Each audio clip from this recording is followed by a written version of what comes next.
Benvingudes, benvinguts a aquesta psicafé, aquesta psicocàpsula, una eina emocional de pocs minuts per gestionar l'impacte emocional del coronavirus.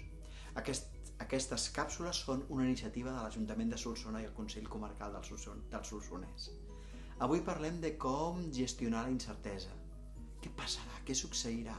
Quan tot això passi, com serà el món? La veritat és que no ho saps. No ho sé jo, no ho saps tu, no ho sap ningú.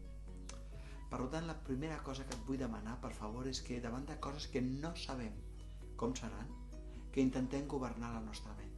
Que en lloc de permetre que els nostres pensaments ens maltractin pensant coses terribles, ens esforcem amb tendresa per pensar coses positives.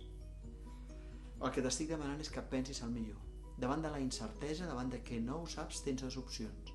Tenir pensaments que no saps si seran, però que et maltracten, o tenir pensaments que no saps si seran i et cuiden. Davant de les dues opcions jo prefereixo la segona.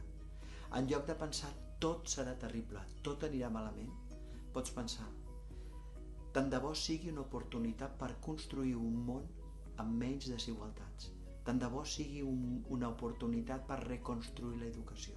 Tant de bo sigui una oportunitat perquè el que estem vivint ara és quelcom molt gran i pot donar peu o a situacions de molts d'errors o a situacions on les coses millorin.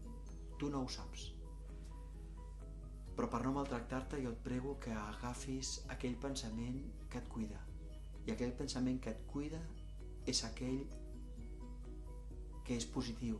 És a dir, pensa el millor i hauràs aconseguit gestionar la incertesa del que encara no és. Ja veus que aquesta és una eina molt senzilla, però no dic que sigui fàcil d'aplicar, perquè nosaltres hem d'entrenar la nostra ment.